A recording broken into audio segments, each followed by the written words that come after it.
Good morning, everybody.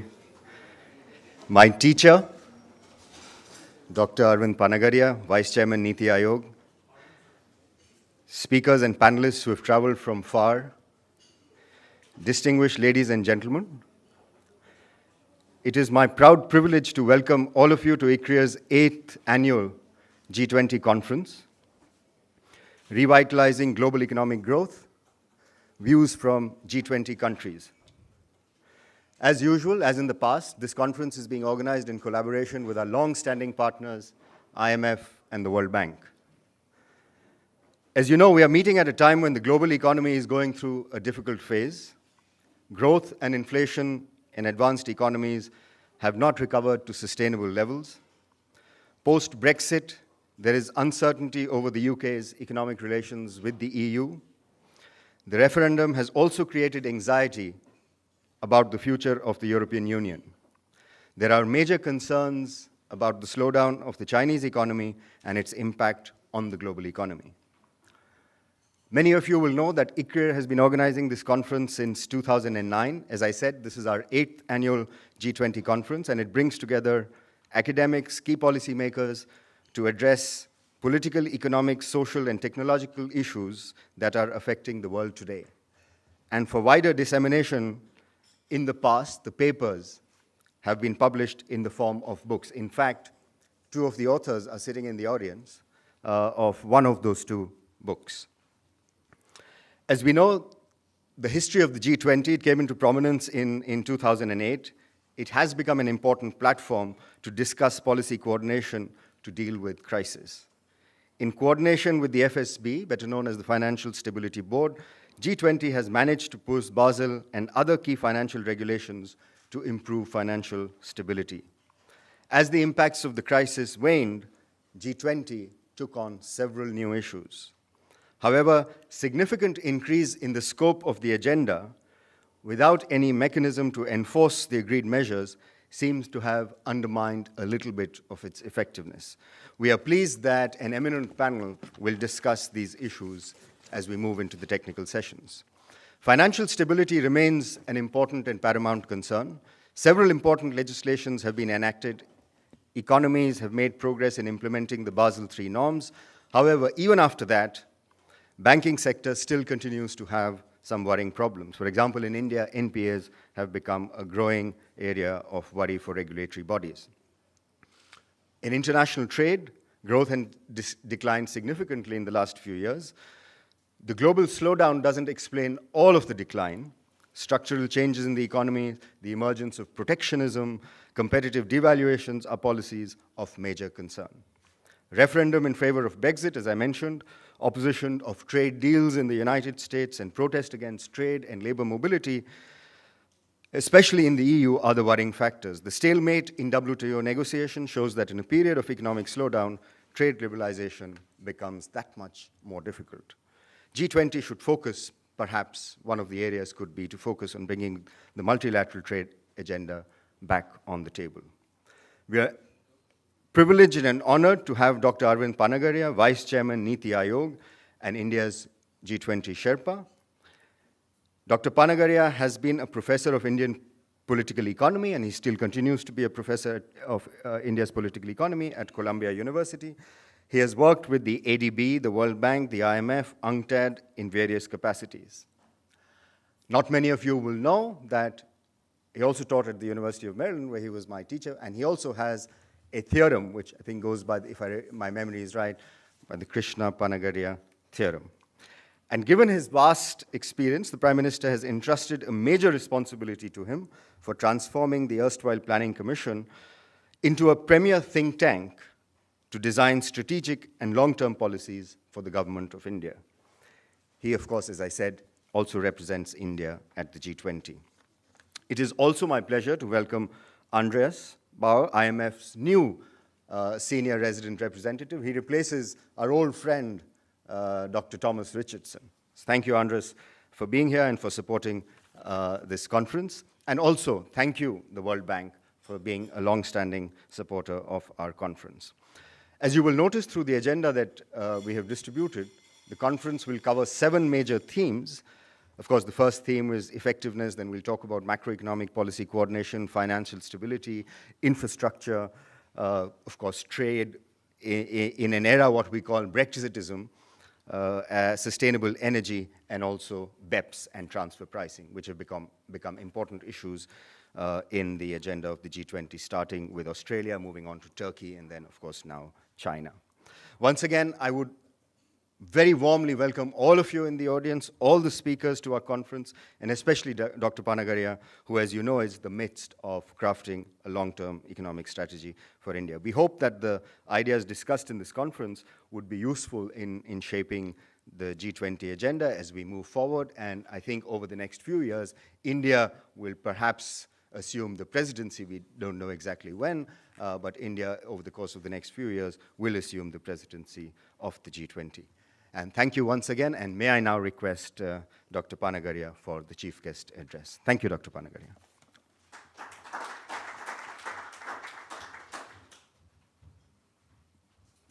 Thank you, Rajat. Distinguished guests and friends, it's a great pleasure for me to be speaking here this morning, especially with Rajat presiding. I think, you know, the ultimate success of a professor is that his students become successful. So I'm delighted to see Rajat doing so well here. For this morning, I thought, you know, I will speak a little bit about what the G20 has been about. I think you all know most of what I have to say, but since we must carry on the show, some of it, even if at the risk of what may sound to be repetitive for you, I thought I'll go ahead and speak about. G20, as you all know, is the premier global economic governance platform. It has 19 countries plus the European Union. I counted and I was a bit surprised actually that arguably out of these 19 countries plus the EU, about 11 can be actually claimed to be developing countries. So the membership includes the United States, Canada, Japan, Germany, UK, France, Italy. These are developed countries, but then you have Turkey, arguably a developing country, or certainly the emerging market economy, as they themselves like to characterize them.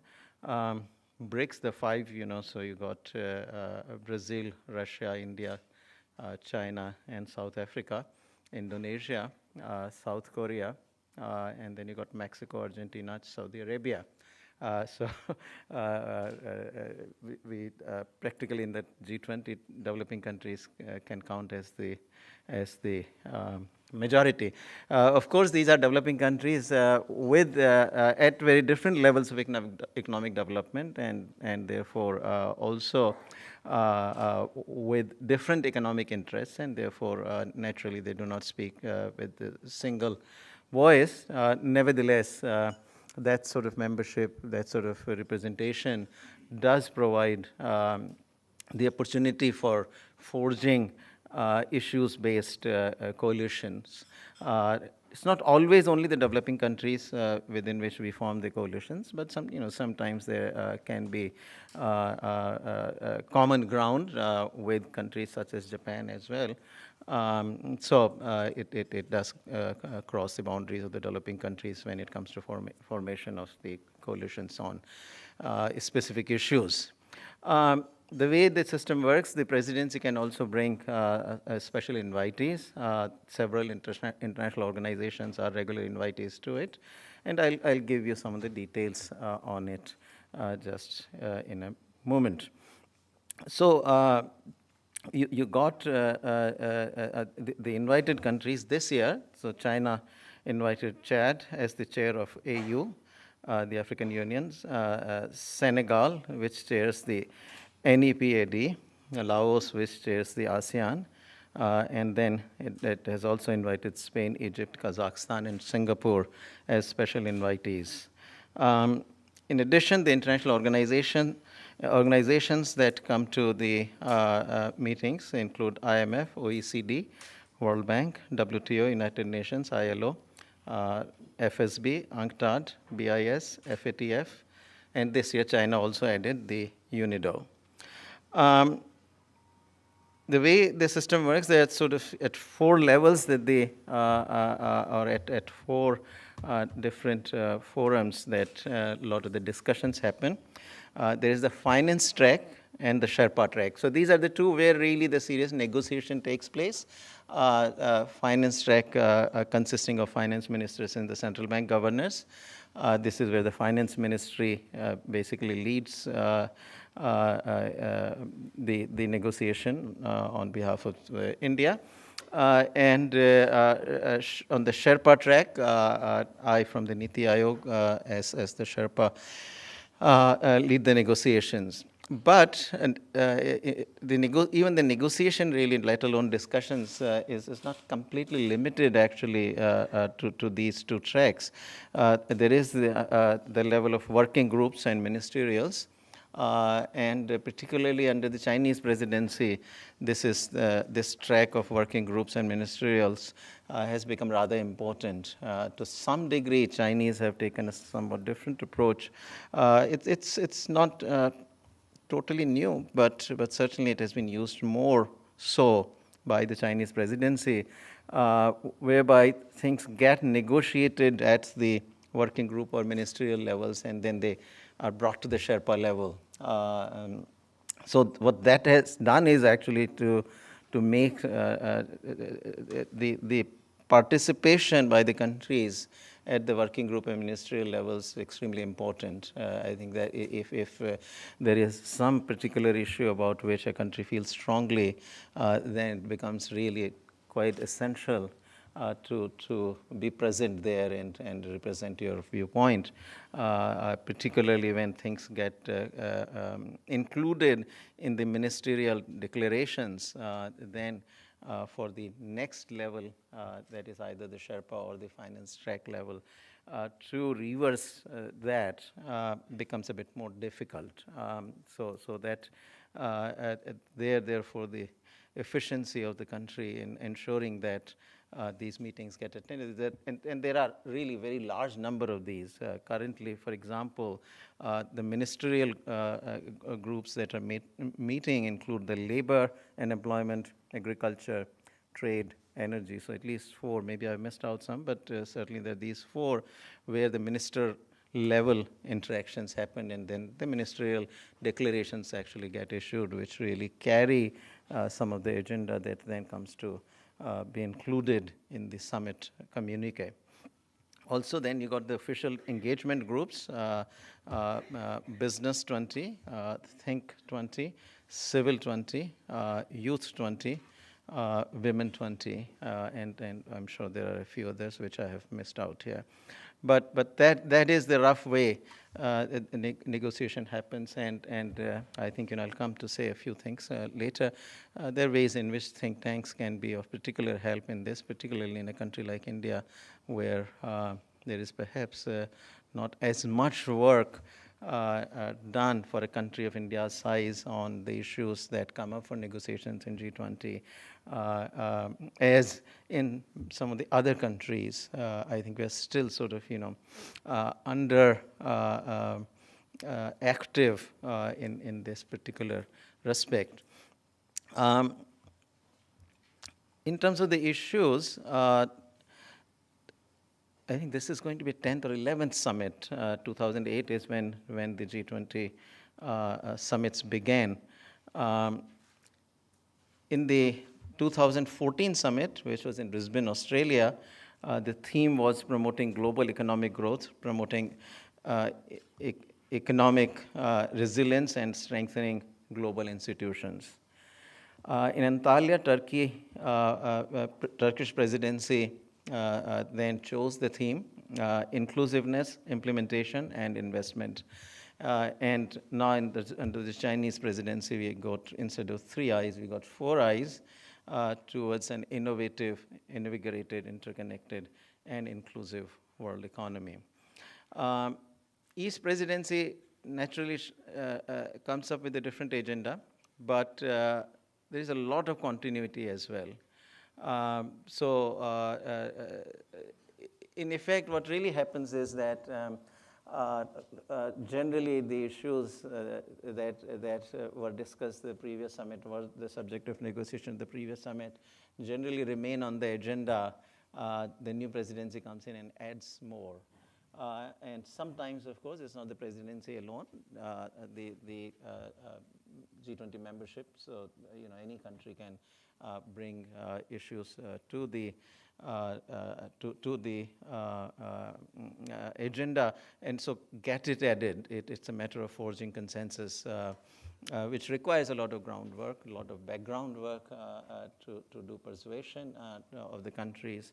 Again, I think we have been less active in this. We have at least during my 1 year, we have tried to work on that front, add some of the things. So we have tried to bring in some non-papers to push a few of the issues, which I will mention in a few minutes.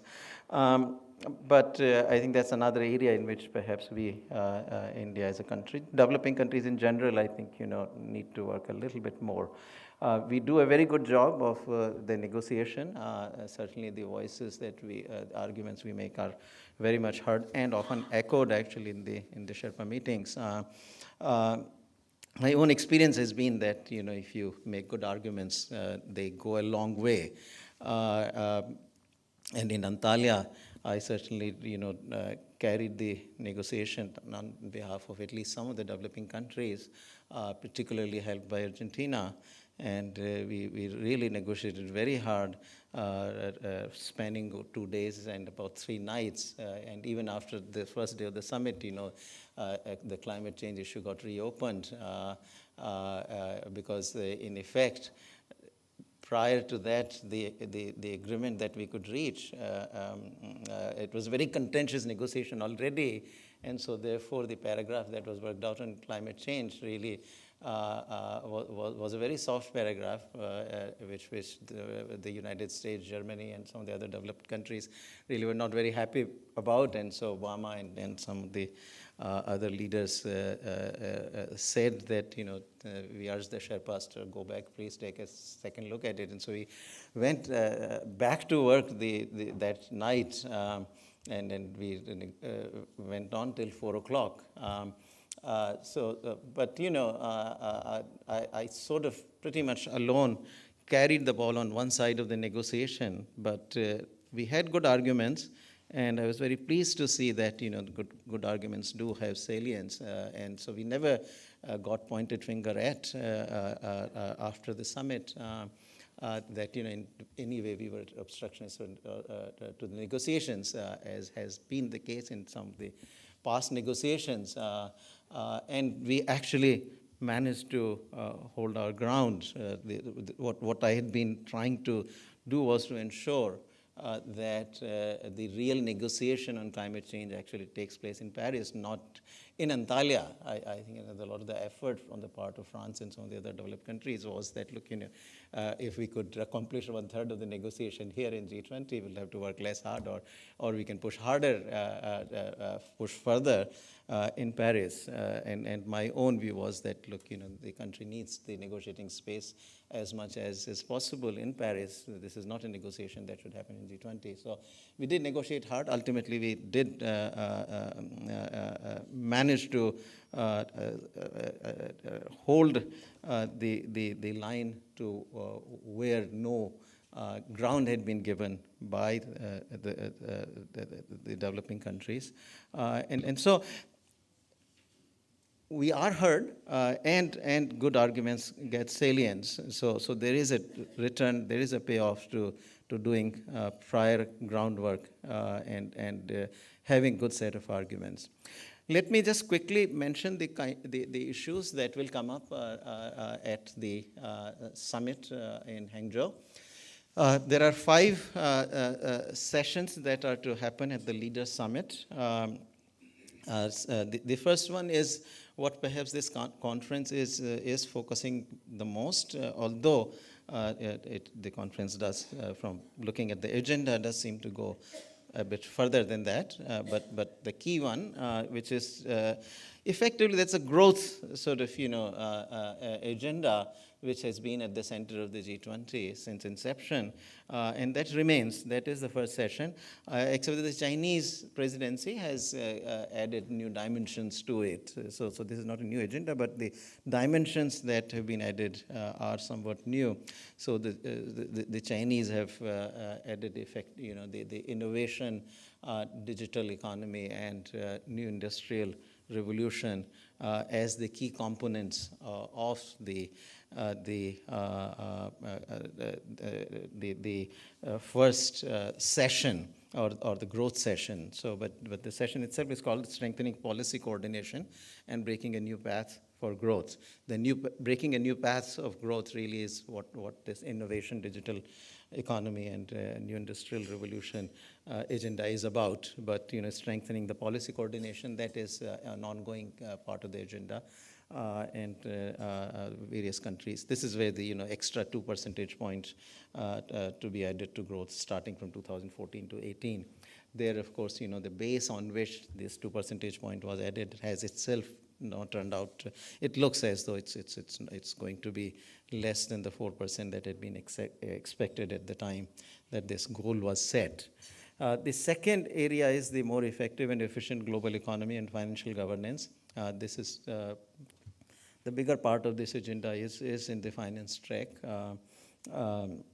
and this is all about a lot of the financial governance issues. The third subject is robust international trade and investment. And here again, trade has been there, and the trade ministers have been meeting. Chinese have brought in a new dimension here, which is the investment. This is a very interesting new role that China has now taken.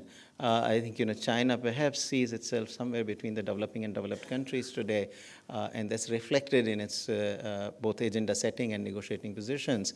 So in effect, given the fact that China is now emerging not just a recipient, it has been a recipient of foreign investment, but it is now emerging actually as a provider of foreign investment. So its outward foreign investment has been expanding rapidly, and therefore it is looking now to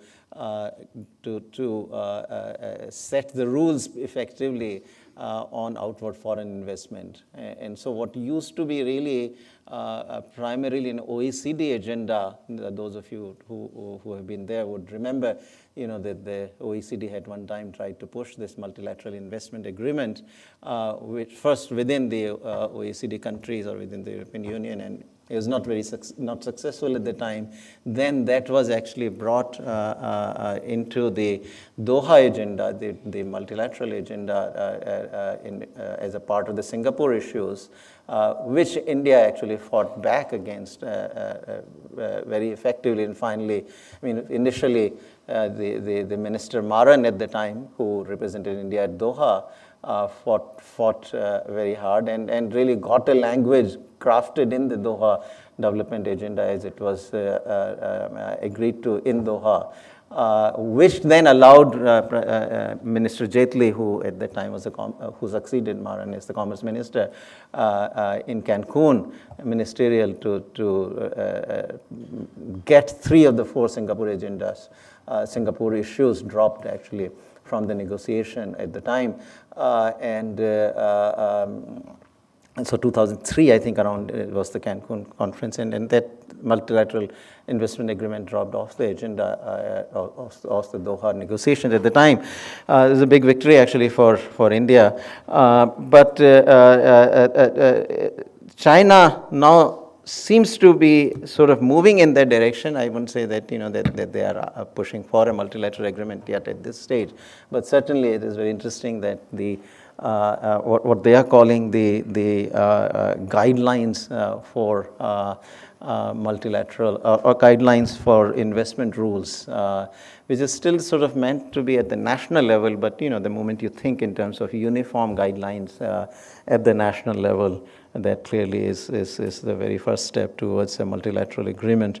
So India's position here has been, I think, what I have tried to impress upon the G20 is that we internally we got difficulties in this area, our own model bilateral investment treaty happens to be rather restrictive. In fact, one which does not even admit full most favored nation treatment on this, let alone giving national treatment. And so I've generally kind of tried to sensitize the membership, and we have insisted that these be regarded as the non-binding guidelines explicitly. They are not binding, of course, but we have insisted in the language that it be recognized that these are non-binding guidelines.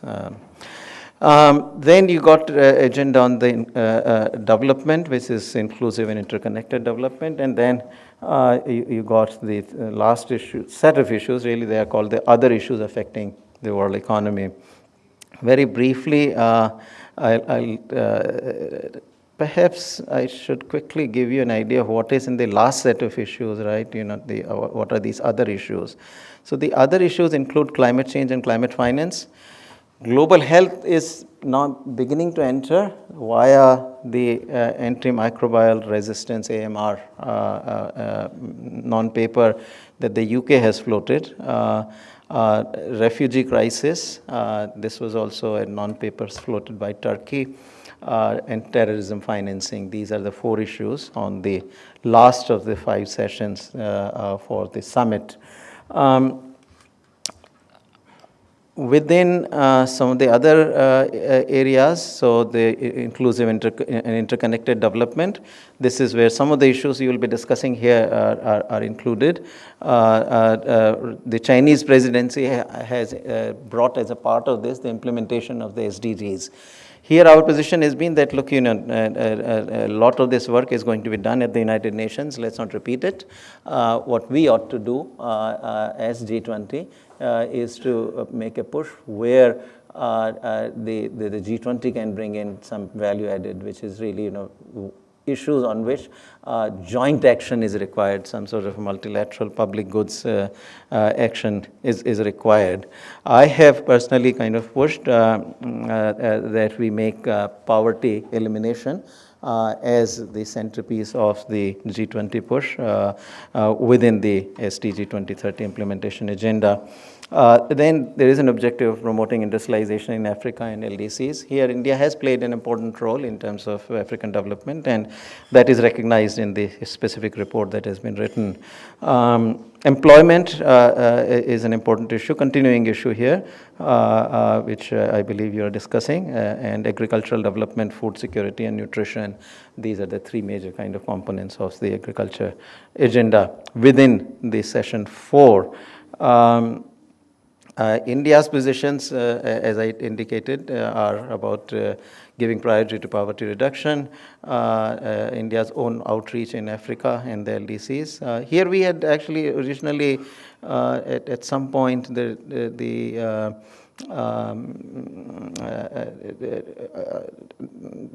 at some level, the decision got made that the LDCs were being restricted to African LDCs only. We insisted otherwise, and that was agreed to. So now, as a part of that agenda, all LDCs are actually covered. Lastly, let me just say something about, since we do have the international organizations present here, so international organizations also play a rather important role there. Sometimes, in my view, the roles of the IOs get a bit blurred. Their official formal role is to provide information in specific areas in which the discussions are taking place. Sometimes not so much by design, but by default, perhaps some of the IOs do begin to take the virtually negotiating role. Which I have generally resisted, that ultimately the negotiation is to be done by the countries, not by the IOs. So that's roughly the various themes on which I want to touch. Again, I want to, as a last thing, I want to say that think tanks in India, I hope, I'm sort of delighted that ICRIER has been doing this for the last 8 years, right? So it's the 8th conference. More and more should be done. because I think this is how we also need to create internal capacity. I do feel that we are a bit short on internal capacity. I feel also within the government, on information, on maintaining the history of what happened, we are very good actually. So, the G20 Secretariat here in these terms is quite impressive and sometimes astonishing how much they know about what discussions happened, where record keeping is absolutely excellent and all. But we also need capacity building in terms of what our own interests are, how to represent them, how to make them a part of effective negotiation, because it doesn't pay very much, I think, if you just go in and say no to everything. Often then what happens is that, if one has not done the homework, then in the negotiation you end up, either saying no to many things that are being negotiated, and then sometimes the demands that you make really end up going out of the negotiating space. So because if you are really asking for things from your side that are outside the negotiating space, then the chances that you will make progress on those are difficult, are low. And there has been some history of that actually on the part of the developing countries, including India, that if you go and make demands which are a bit out, you can work towards sort of widening the negotiating space towards the areas that you want to discuss. But first step has to be that, you have to expand the negotiating space then. But if the negotiating space has not yet been expanded to where you are actually making demands, then the chances that you are going to succeed are slim. So therefore, one needs to have a negotiating space where you are there both as a supplier of what is being demanded by others, but also demander of what you want within the negotiating space. I think, and that's where I feel that the country could benefit greatly from the works of the think tanks. So thank you all very much. I wish you all the best in the discussions today.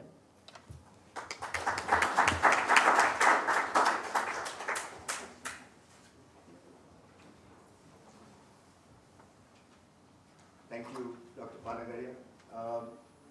Dr. Panagariya has to go, but he has agreed to take a few questions. Could you make them short and very brief, please? And also identify yourselves.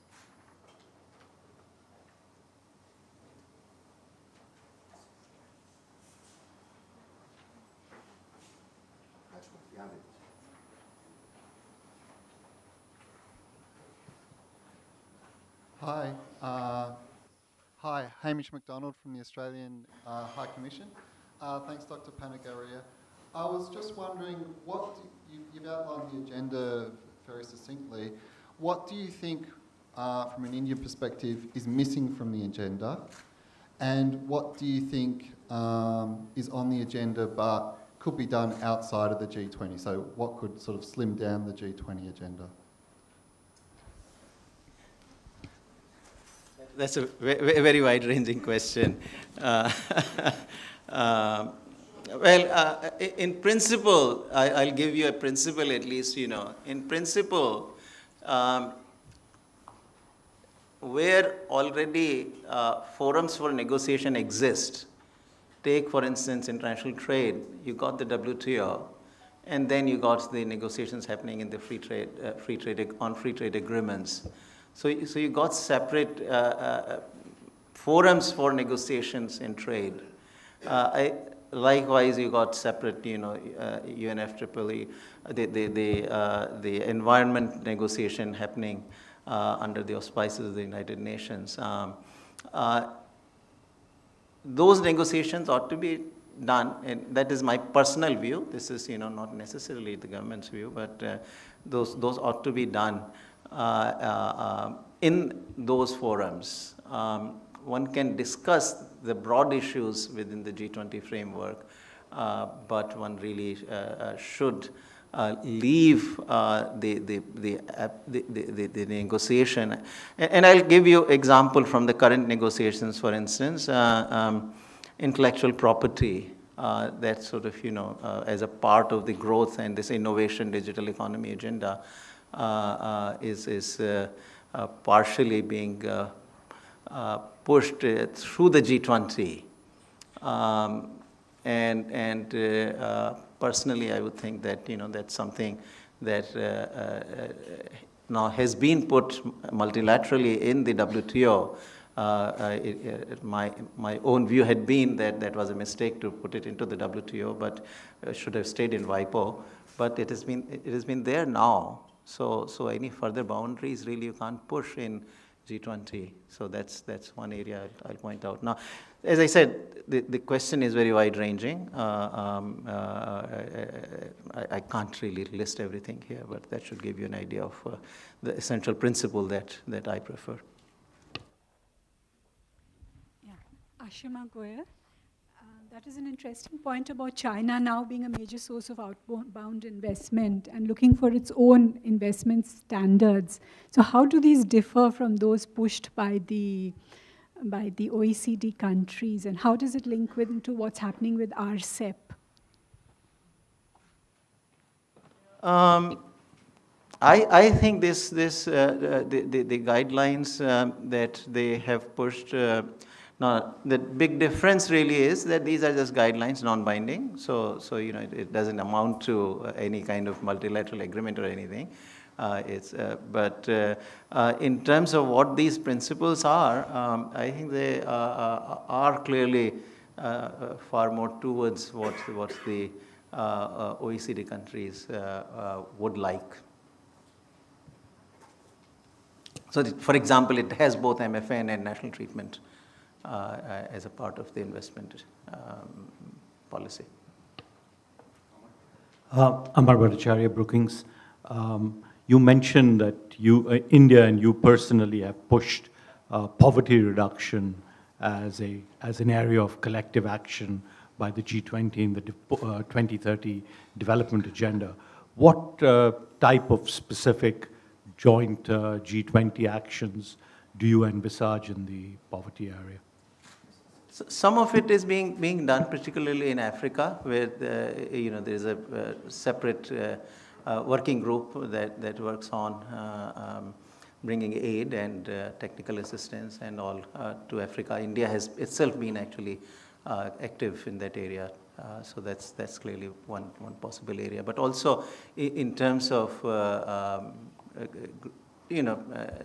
sensitizing the countries to which SDG should we particularly be pushing for. I think that's the other way that G20 can play a role.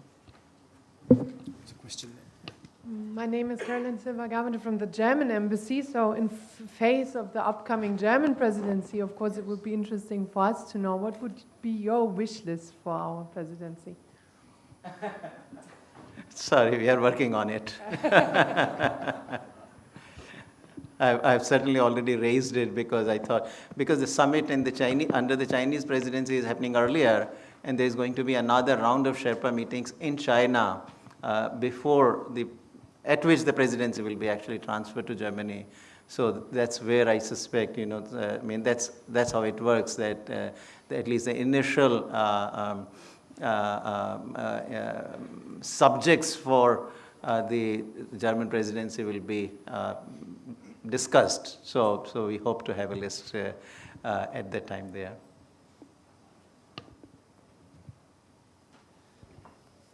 Okay.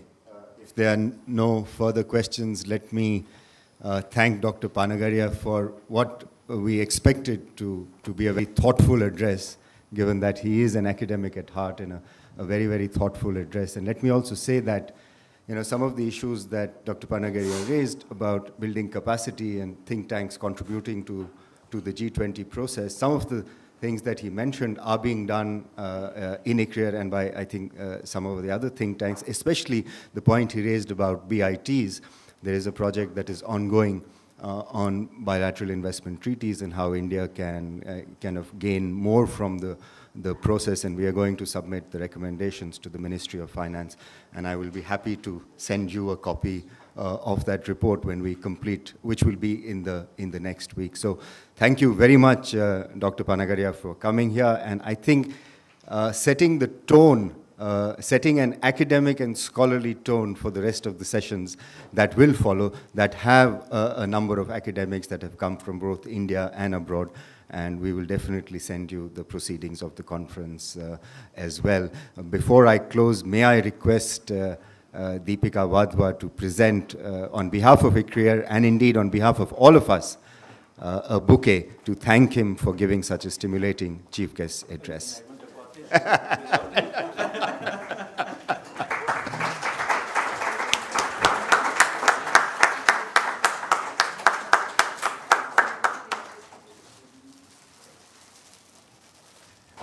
I'll invite you for a cup of tea before we start our next session. Thank you all very much.